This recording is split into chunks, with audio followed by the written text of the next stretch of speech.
చంద్రబాబు నాయుడు గారు విదేశాల్లో ఉండి కూడా జగన్మోహన్ రెడ్డి సైకో తత్వంతో రాజముద్ర ఉన్నటువంటి పాస పుస్తకాలను తీసి పక్కన పడేసి అతను సైకో బొమ్మ వేసుకొని ఎవరో సంపాదించినటువంటి ఎవరికో పితృదార్జ్యం వచ్చినటువంటి భూముల మీద ఆ బొమ్మలు వేసుకొని ఇస్తే ఇది సరైంది కాదని రాష్ట్ర ప్రజలందరూ కూడా నిరసన వ్యక్తం చేసి ఆవేదన వ్యక్తం చేస్తే వాటి మీద పాస పుస్తకాల మీద వాళ్ళ సొంత భూములు ఉన్నటువంటి పాస పుస్తకాల మీద రాజముద్రతోటి అవి వేసేటువంటి పరిస్థితి సమీక్ష చేసినటువంటి పరిస్థితి ఉంది. రాష్ట్రంలో రైతులందరూ భూములు ఉన్నటువంటి వాళ్ళు ఇళ్ల స్థలాలు కానీ లేకపోతే వ్యవసాయానికి సంబంధించినటువంటి భూములు ఉన్నటువంటి ప్రతి ఒక్కరు కూడా ఈ రోజు సంతోషం వేస్తా ఉంది.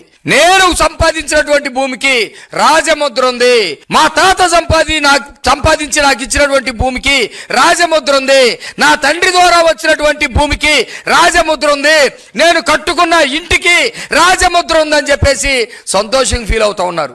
అది విదేశాల్లో ఉండి కూడా చంద్రబాబు నాయుడు గారు సమీక్ష చేసి ఆ విధంగా వచ్చేటట్టు చేశాడు. అదే మీ సైకో ఏం చేశాడు? ఏళ్ళ తాత ముత్తాత తండ్రి సంపాదించినటువంటి వాటికి సైకో బొమ్మ వేసుకొని ఇచ్చారు. రైతులందరూ కూడా ఒక్క దెబ్బ కొడితే 11 సీట్లు పడిపోయి కింద కూర్చున్నటువంటి పరిస్థితి మనం చూస్తా ఉన్నాం. వీళ్ళు మాట్లాడుతూ ఉన్నారు.